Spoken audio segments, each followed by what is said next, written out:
This is Talking My Walking. I am Rodrigo Ribeiro, just another voice in the wilderness.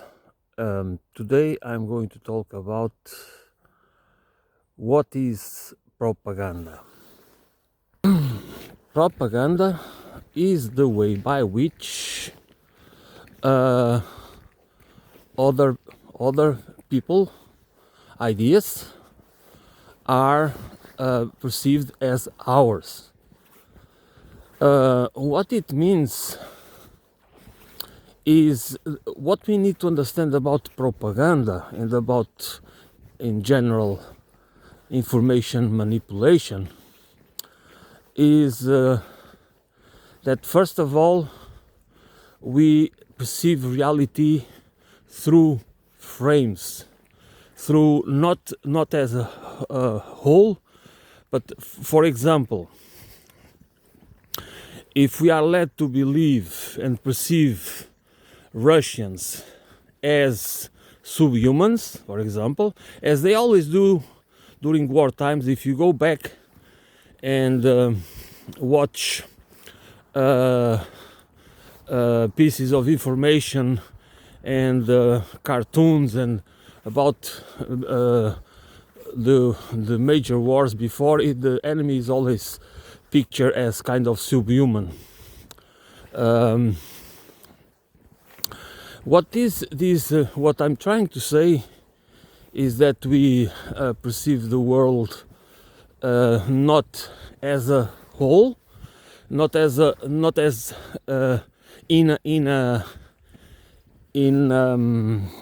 holistic way, but in frames, which means that we perceive the world in a fragmented way, because otherwise we would not perceive. If you allow ourselves to think holistically, we can understand that all human beings are the same. It doesn't matter. There are differences, okay, but the difference don't make us different species. We are only one species, and then the differences is not because the others are subhumans, because when you already accept, assume that the others are subhumans, it is already wrong. It is already propaganda. It's information to mislead and to manipulate us for whatever reason. Okay? So propaganda is always about perception manipulation. Always.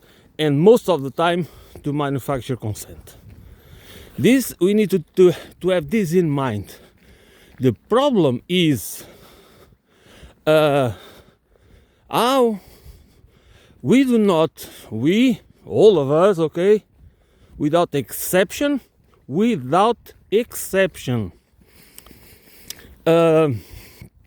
of us usually are victims of propaganda because we don't perceive it as propaganda. And that is that because it depends of the source that spreads it. It is very important for us where the information comes from. If we trust the source, we tend to assume it. We do not, many times or most of the times, we do not verify it. We do not analyze it. We do not search for context, historical context, scientific context, facts. We just accept it as truth, because we assume that that particular person or institution or organization or politician or government or whatever we can trust him or trust the institution. So this is why propaganda works, not because sometimes it's very crude. It's so stupid that we should be able to debunk it easily, to see through the wall of deceit. But it doesn't work like that. Another important point about propaganda, it always plays it instillates fear of an enemy, fear of a virus, fear of an economic system or political system. It is about vilifying. It is about instilling fear. It is about using. It's always about giving us a lens, a frame through which we are supposed to understand the reality as a whole, or most of the time, a group of people, a race, a system, a political system, an economic system. You know, it's about when we frame something, we put something inside the frame. We can make it look as if what is inside the frame is the reality. Because if we believe that what is inside the frame give us a picture about what is not inside the frame, what is outside the frame, then we are already, and we become, we are instrumentalized. And the question is always the same: cui bono? Why those that that work for organizations, that have the expertise, the academic knowledge, are given the means, are well paid to produce, like the people from the, I can give you examples. Media, mainstream media, or what they call legacy media. Many academy, okay, the industrial cultural complex, including Hollywood and many other, arts in general and culture in general, and many, a lot of what we take as cultural production, pop culture, this is not because those who are producing that's because everything is affected by propaganda. And those who produce culture might not be manipulated directly, but they are being manipulated indirectly through the frames they have in their minds. So they are conveying a message for the wide public that seems genuine, but in fact is contaminated. And the more we trust them because they seem genuine, the more easily, the better the propaganda works. Even they are not spreading propaganda intentionally. This is how propaganda is it is very pervasive in many ways. So cui bono is very important, and those groups of the public relations, as I said, the media, the academy, the non-profit industrial complex, all these people, and also many scientists, many people from the neurosciences, cognitive linguistics, psychology, psychiatry, all these, but also sociology and all these fields that produce knowledge that most of the time is to serve power, because they are paid by those that have power and want to control the mind of the population, our minds. That's one of the main,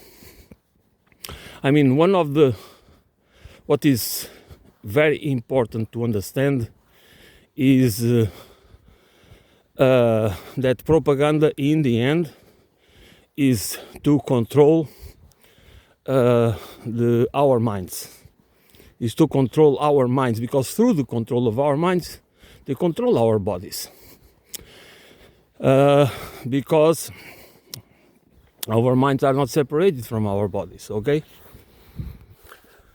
We expose ourselves, we don't have, we have a choice our choice is to try our best to avoid to be exposed to situations and information and experiences that are going to influence us in a way or another, and we think we don't need it.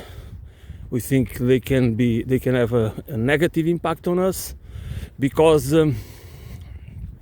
even when we are aware that we are exposed to propaganda or to in a social situation or professional situation, or doesn't matter where you are exposed to messages, they are everywhere, and those messages, they are intended to go through our senses and go into our brain, and through repetition and mimicry, and then but just by the experience, by our social experience, without the need to do anything but just go through our lives, our daily lives, what we need to do to survive, work, school,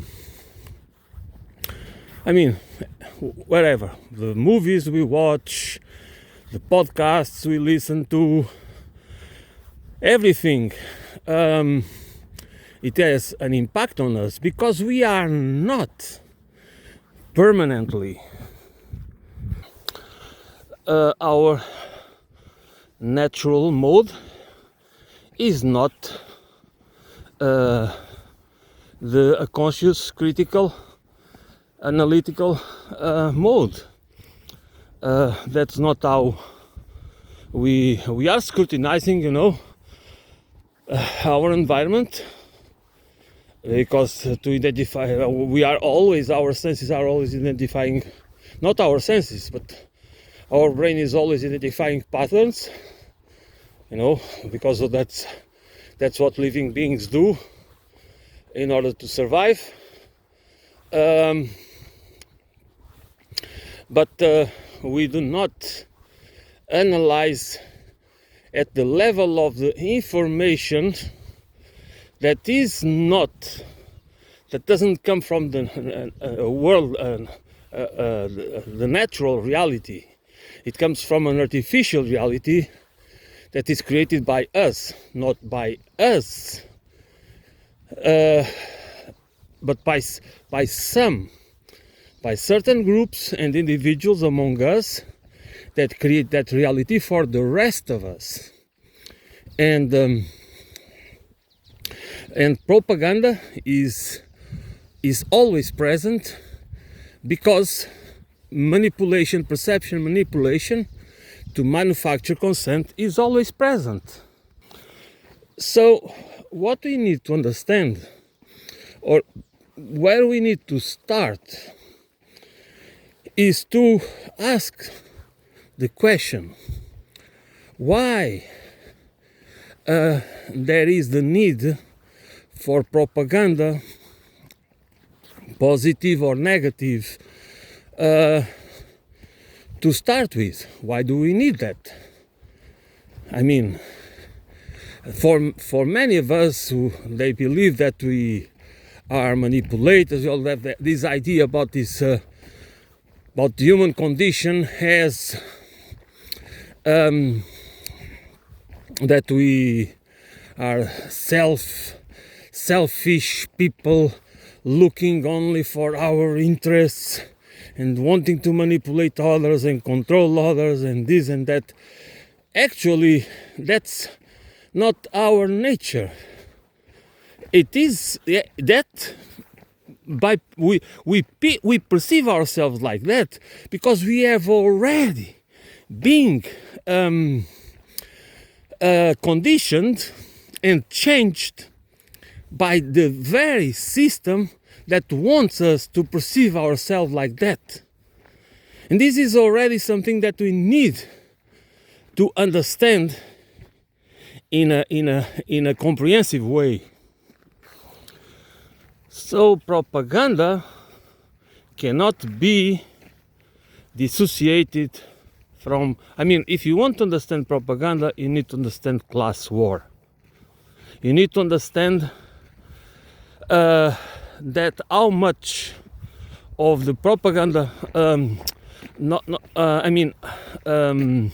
that most propaganda is to keep the existing order. And the existing order is the order is a class caste based society, okay, with a hierarchy, with the power and wealth concentrated at the top for social control, okay.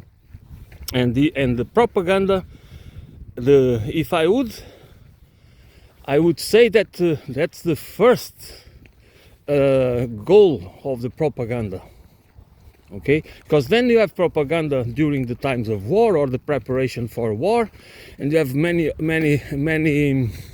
sub functions or the diverse functions that where propaganda are used. But the main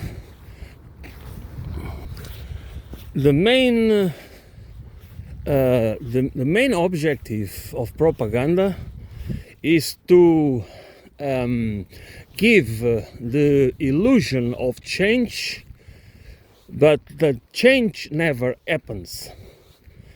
At least the kind of change that challenges the existing status quo, the existing structure, societal, economic and political structure. So this is that's the one point, a very important point in my opinion. If we analyze the history of imperialistic civilization, and I'm not talking about the Western and European civilization, imperialist civilization, I'm talking about the model, the paradigm that is much older, as we all know, and it's not only a Western reality, it is a worldwide reality that has its roots in the so-called Neolithic Revolution, which means when we started to grow grains in large quantities. And there is a lot of people these days we don't know, because everything is done quite easily through machinery and the use of chemicals and herbicides and fertilizers and insecticides and all that. But before, it was a very painful, hard job to to do all the to grow grains in large quantities. So that's when the society start to be structured in a hierarchical way, and by hierarchy I mean one important point about hierarchy. It is the distribution of power.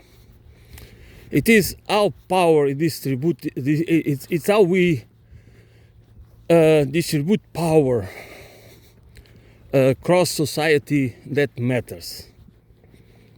Because if power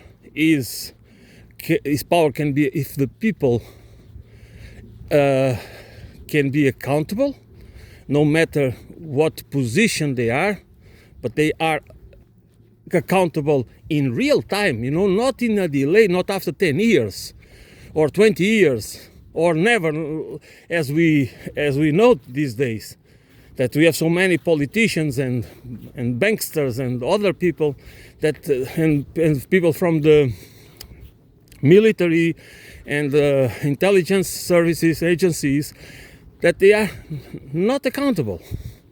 They just can be responsible for crimes against humanity, and they can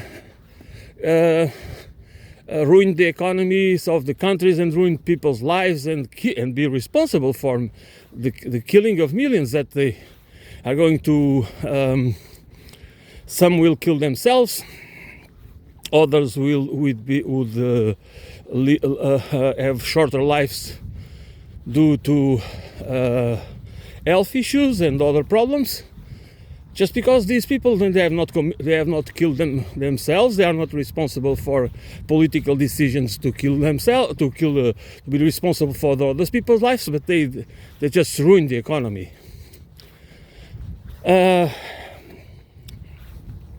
So this is why propaganda in the end is always part of the process, of the continuous process of class warfare, which means that it is a continuous process. It is a process by which we ourselves, by being exposed, because we have to be exposed, or at least most of us have to be exposed to a social environment, cultural environment. We are being permanently influenced by narratives which are frames. By narratives I mean visual narratives, written narratives, oral narratives. All the environment, everything that makes up our social environment, socio-cultural environments. We are being these narratives are framing, are giving us frames about the reality. They are not explaining the reality. That's an important point to understand. They are not explaining the reality. Okay, are giving frames. For example, if you see a picture of a burger, for example, head, you are not supposed to understand all the context about the burger, the meat, the processes, the chemicals they use, and everything else. You are supposed to have the desire and feel the need to have it. If not immediately, that's exactly the point. That image is going to live with you. Not the reality, not the context about the burger or whatever, but the wish for having that as enjoyment, as something that gives you pleasure, as something that you should desire, not something that you should think about. I'm just giving you this example because propaganda is the kind of information that are given us not with the purpose of thinking about it, but is information that is ready, okay? That you are not. That is what we need to know about that subject, about that issue, about that specific reality. This is part of the problem of us having fragmented understanding of the world and the reality, which just makes it easier for those that have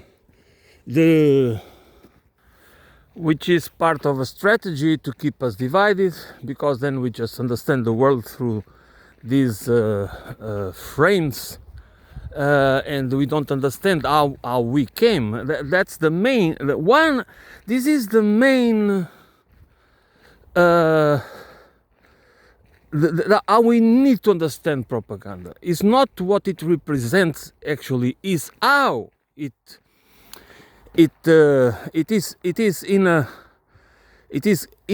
going inside us and change our perceptions about whatever issue or subject, or even how we imagine ourselves, our very identity, socio-cultural identity. And by changing it, we believe that it was a conscious process. And that's exactly the point. It was not a conscious process. It was not part of a conscious decision and choice. It was manipulation. It was a process of multiple layered perception manipulation. Okay? That happens in different levels and different dimensions of the reality where we live.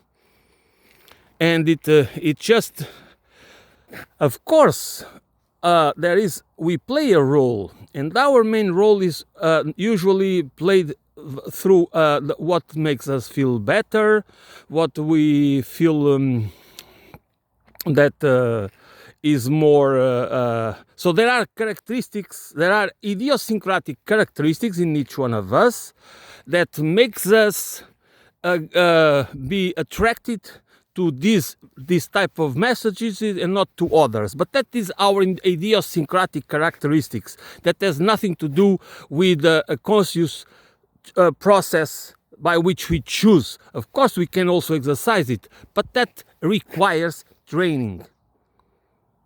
And we don't do it. We are not taught. It's not what education is about. Education is about exactly the opposite.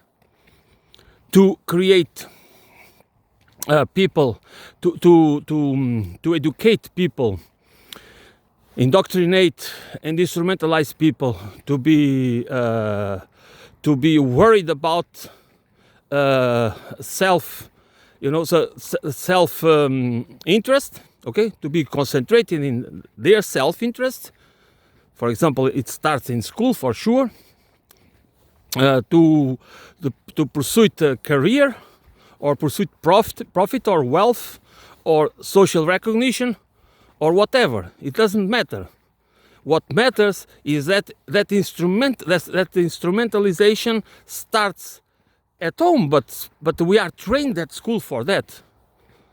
Not to be critical thinkers. I have to emphasize it again and again, because we have the innate ability to think critically, but we need to train it and to transform it into a daily skill, a skill that we apply in our daily lives, in every context. The reason why I emphasize class, the concept of class, it's because it is, first of all, it is pervasive. Caste or class to me is just, I when I talk about class, I talk about caste. I talk about a hierarchy that is basically dehumanizing people, because we in order to justify inequality, we need to dehumanize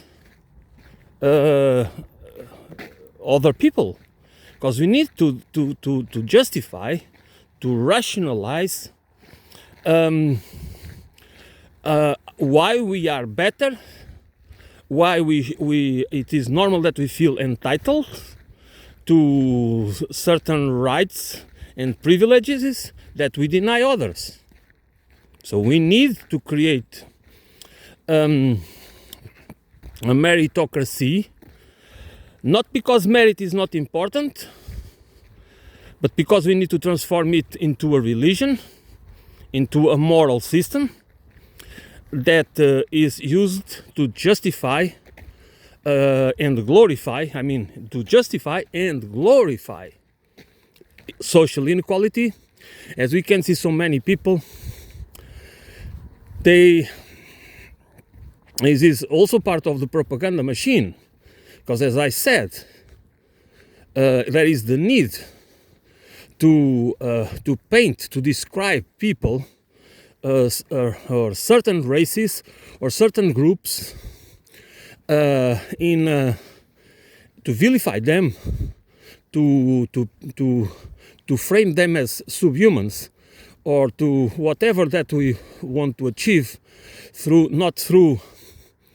most of the time not through facts. Okay, we always need to understand that propaganda, like any other form of lying and misinform and disinform, it's always about using some facts, partial facts. Okay, that's the main point. To use something that can be verified, but in order to build a frame, a story, a narrative that is totally manufactured, that has no correspondence to reality, but only through these little bits and pieces of facts that were used to justify the whole picture, that is going to be disseminated as the right perception about a particular reality, or the reality as a whole. So this is also very important, that we need to keep it in our minds. The understanding of reality is always part of a process, a conscious transformative process. Okay, that we are and that we need to do it ourselves. It's like any other form of exercise. You cannot we cannot delegate these kinds of activities to other people. If you want to have a walk, you need to walk. If you want to exercise critical thinking, you need to do it, to develop the skills, the innate skills that you have, that is part of your cognitive system. But you need to develop them, to exercise them, to train them in order to use them properly to deconstruct the permanent flow of manipulation of information that is intended to manipulate us in one way or another, to manufacture consent. So this is the reality where we live, and that reality again, if I emphasize the role of class, why class matters, and why power matters, it's in class and power is we cannot dissociate one from the other, because power is to control the lower classes, is to control the populace, the accumulation of power and wealth, and that we do need to have always. We don't need. This is not about. I mean, this is already a problem how we frame it. So many people just, if we talk about class, we need to be communists. Okay? Why should? Because we are supposed to perceive the reality as if class doesn't exist, as if money doesn't matter, as if hierarchy is just natural. I don't know if we need or do not need some sort of hierarchy, but the kind of hierarchy we have needs to be justified and needs to be normalized and glorified through propaganda. That's why, because it is not natural.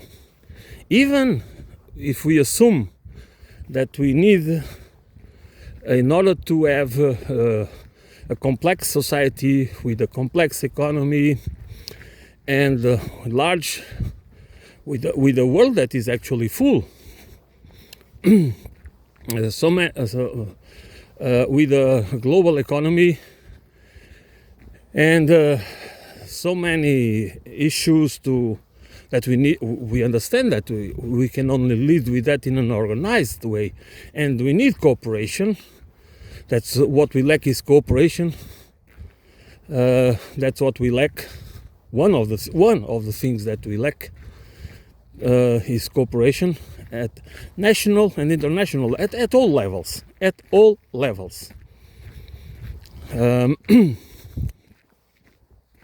And of course, we need to, and we might need some sort of hierarchy, which doesn't mean that we need to have a system, the type of hierarchy we have now, which is only, that's the main purpose, is to keep those among us. And I say it very seriously.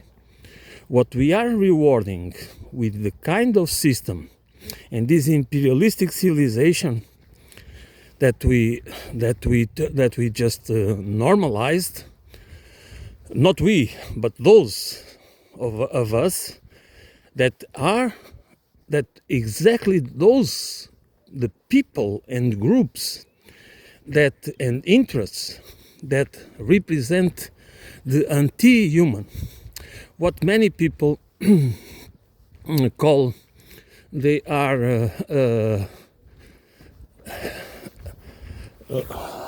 satanic people, let's put it this way. I don't like to use this kind of terms because it's not my language, but anyways, it's not how I want to frame it.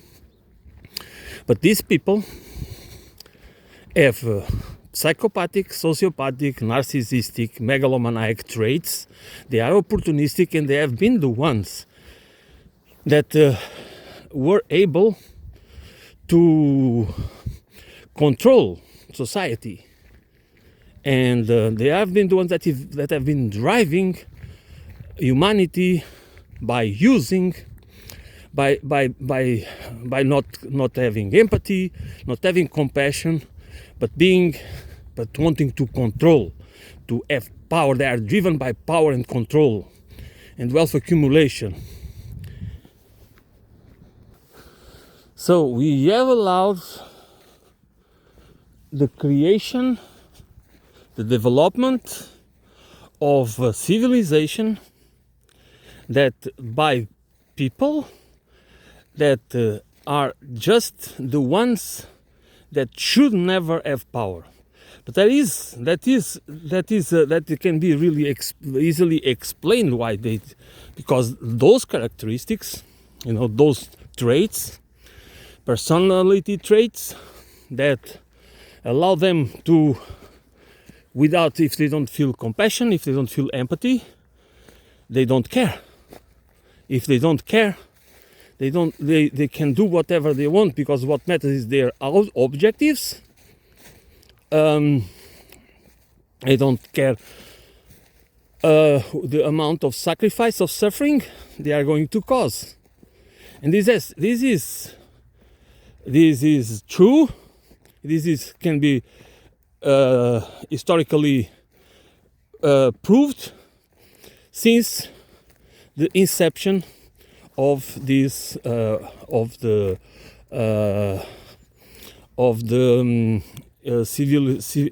imperialist civilization paradigm. And so we have allowed those that we still have. That's what we have today. It doesn't matter how sophisticated and all this what we have. This is the kind of system that we have. We reward and we allow those with antisocial traits to run the system and convince us to follow them, to support them. Okay? And these traits, what we call democracy, is basically the normalization of these traits. No? That we all are supposed to be follow these kind of traits, because we grow in this kind of system. And this, in my opinion, this is what we need to truly think about. We need to analyze and come to holistic understanding of where the problem really resides. What's the core? What's the roots of our problems? Okay? And this, I believe, that's what we need to do in order to, if we want a paradigm shift, which I think it is necessary, that we need to move to an ecological civilization, but not only ecological, with the same part, where everything stays the same. It has to be ecological, holistic civilization with social and ecological economy, political economy, which means reciprocity and sufficiency and precautionary principles need to be the root of that kind of civilization, of that civilization. So I'm going to end it here for today. Thanks for listening. I will be back soon.